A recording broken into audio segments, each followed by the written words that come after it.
Bulk purchase discount. If no discount is taken, inventory related costs are 45,720. कैसे पता चला 45,270? यहाँ से, जिसमें हमने एनुअल डिमांड 12 मल्टीप्लाई बाय 150 किया, 1800 निकल आया। ईओक्यू फाइंड आउट किया 160। एवरेज इन्वेंट्री ये थी। टोटल इन्वेंट्री रिलेटेड कॉस्ट यानी कि cost of holding multiply by average inventory plus cost of order multiply by D divide by Q plus purchasing cost, ये सब एड अप करके 45,720। This is without discount.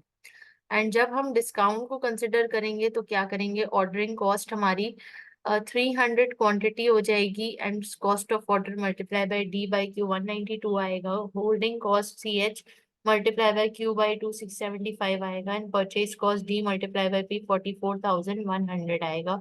और total हमारा आ जाएगा 44,967। 800 quantity पे 72 ये आ रहा है। कैसे भाई, इसको जरा देखते हैं कि 2% डिस्काउंट पे हमें 300 यूनिट्स मिल रहे हैं एंड 4% डिस्काउंट हमें मिलेगा जब हम 800 यूनिट्स खरीदेंगे। ठीक है, तो हम यहाँ पे जो कैलकुलेशन कर रहे हैं वो 300 और 800 के हिसाब से कर रहे हैं और जिससे हमारा ये आंसर आ रहा है। तो अब आप देखो कि सबसे लोएस्ट कॉस्ट किस पे आई है। ये लोएस्ट है, ये लोएस्ट है कि ये लोएस्ट है। तो आपको नजर आएगा या पता चलेगा that the lowest cost that you are getting is from this 3% discount, 44,967. So therefore they should order 300 units at a time and accept the 2% discount. ठीक है जी, next.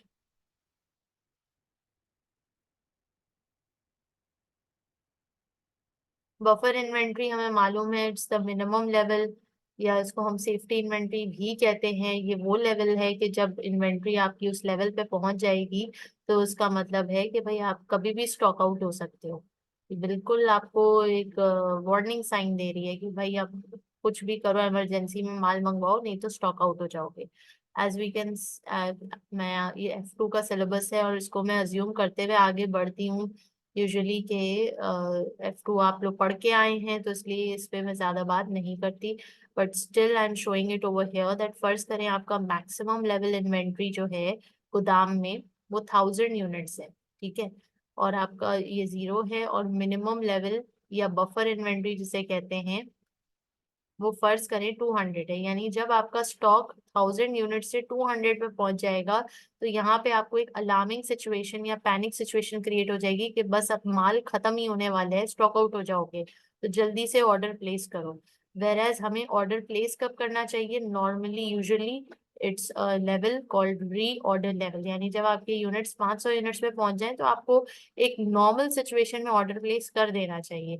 ये सिचुएशन मिनिमम लेवल तो बिल्कुल आप समझे आपका अलर्ट करने के लिए आ गया है, वार्निंग लेवल है कि अब बस इसके बाद तो अब कुछ भी नहीं हो सकता, अब इसके बाद तो स्टॉक आउट ही हो सकता है। इमरजेंसी में ये पैनिक क्रिएट कर देता है। क्या क्रिएट करता है, panic. whereas this is the appropriate time to place an order and यहाँ पे आप कितनी क्वांटिटी मंगवाओगे, इकोनॉमिक ऑर्डर क्वांटिटी मंगवाओगे। ठीक है, उसको कैलकुलेट करना हम सीख चुके। Next, just in time. Just in time is a philosophy which involves the elimination of inventory. Just in time is a philosophy which involves elimination of inventory, कि inventory को संभाल के स्टोर हाउस में रखने की जरूरत नहीं है। जैसे ही ऑर्डर आए आप उसी वक्त माल को मतलब सप्लायर से लेकर भिजवा दो कस्टमर को, अपने पास जमा करके नहीं रखो। Just in time procurement. अच्छा, जस्ट इन टाइम की एक बहुत जबरदस्त एग्जांपल है जैसे कि शोरूम्स वगैरह। जब कार शोरूम में आप लेने जाते हो गाड़ी तो सिर्फ एक या दो गाड़ी मॉडल के तौर पे रखी हुई होती है, उनके पास बनी बनाई बहुत सारी इन्वेंट्री नहीं पड़ी हुई होती।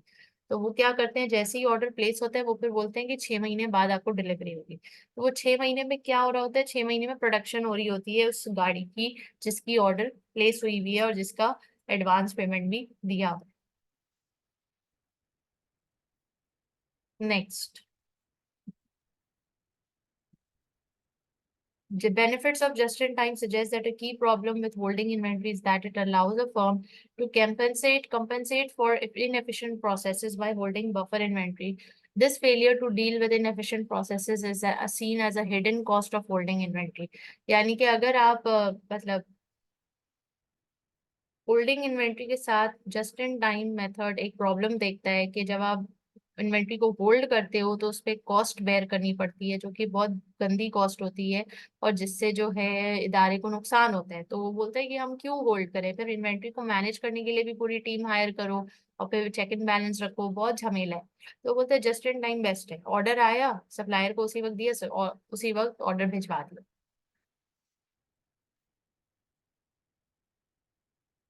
ड्रॉबैक्स क्या है? ड्रॉबैक ये है कि सप्लायर अनरिलायबल निकला तो, सप्लायर की तरफ से कोई मसला हो गया तो, बैक ऑफ उसने कर लिया, आपने कस्टमर से कमिटमेंट कर ली और सप्लायर ने आपको वक्त पे नहीं दिया माल, तो ये सारे मसले हो सकते हैं। सप्लायर की तरफ से स्टॉक आउट हो गया हो तो ये भी मसले हो जाते हैं, तो आपकी बात खराब होती है ना कस्टमर से।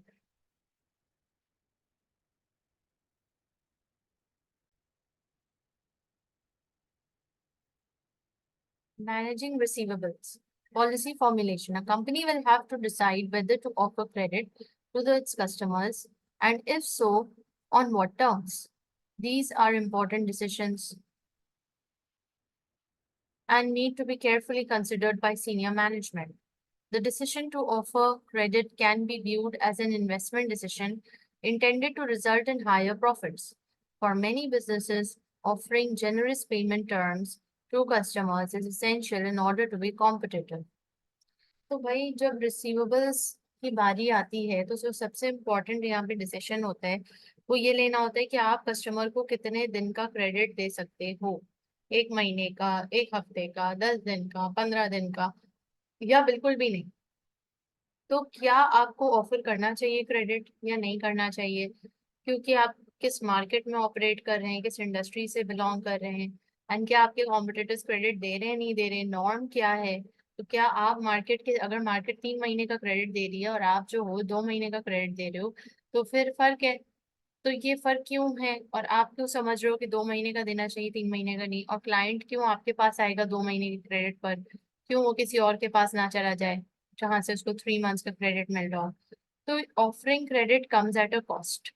हम जो क्रेडिट ऑफर कर रहे हैं उसकी कोई ना कोई कॉस्ट बेयर करनी पड़ेगी, वो पॉलिसी की शक्ल में हो सकती है, वो पैसे की शक्ल में हो सकती है कि 3 महीना आपका पैसा ब्लॉक है, एक तरह से एक रिस्क फैक्टर भी है। और अगर नहीं तो फिर आप यू विल लूज सेल्स। तो बहुत सारी चीजें हैं जो सामने रखते हुए डिसीजन लेने की जरूरत है।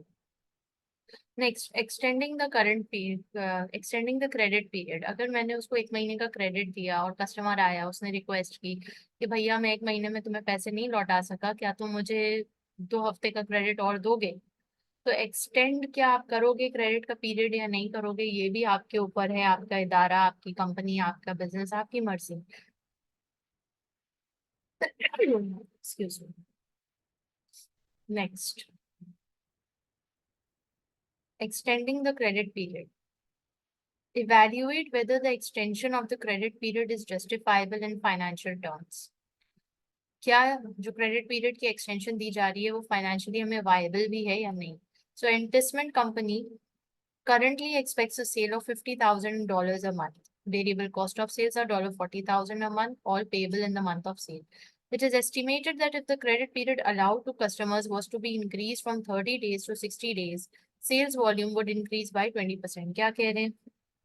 It is estimated that if the credit period allowed to customers was to be increased from 30 days to 60 days, sales volume would increase by 20%. All customers would be expected to take advantage of the extended credit. The cost of capital is 12.5% a year.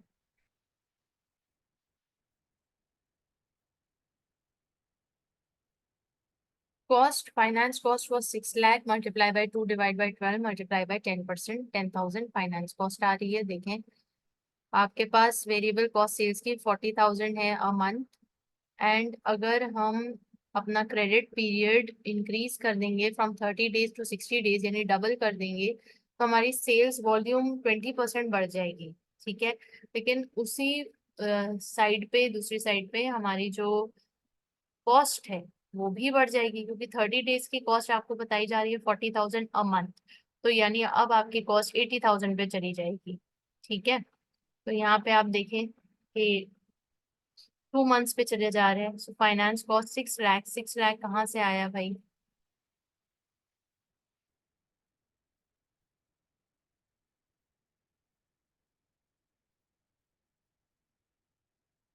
Okay, I think that we are not looking at the right solution. This is the right solution. Yeah. So current accounts receivable 1 month 50,000. Accounts receivable after implementing the proposal 2 months 50,000 multiplied by 1.2 multiplied by 2. So multiply by 1.2 का क्या मतलब है 20% यहाँ पे increase and multiply by 2 months का obviously तो 1,20,000 आ रहा है इंक्रीज इन अकाउंट्स रिसीवेबल यानी कितना बड़ा 70,000 फाइनेंसिंग कॉस्ट हमारी कितनी है 12.5% तो 12.5% ऑन 70,000 हमारे 8750 आएगा annual contribution for additional sales $10,000 multiplied by 12 multiplied by contribution divide by sales ratio of 20%. तो annual contribution from additional sales कितना है वो वेरिएबल कॉस्ट आया है 50,000 माइनस 40,000 10,000 हमारी वेरिएबल कॉस्ट थी ठीक है जो हम ऊपर सम में देखे थे तो 10,000 को हम 12 से मल्टीप्लाई करेंगे और मल्टीप्लाई करेंगे by contribution by sales ratio of 20%. 20% से कॉन्ट्रीब्यूशन भी आपका बढ़ रहा होगा यकीनन तो विच इज आप देखें 20% contribution to sales ratio is calculated as 10,000 contribution sales minus variable cost divided by 50,000 sales revenue तो जिससे आपका आंसर आ रहा है 24,000. So annual net benefit from extended credit rating cost 8750 और एनुअल जो नेट बेनिफिट है वो 15,250 यानी अगर हम एक्सटेंड करेंगे पीरियड को तो उससे हमें एक्स्ट्रा या एडिशनल कंट्रीब्यूशन जो जनरेट होगा वो 15,250 होगा 24,000 में से हम 8750 माइनस करेंगे तो 15,250 आ जाएगा ठीक है जी.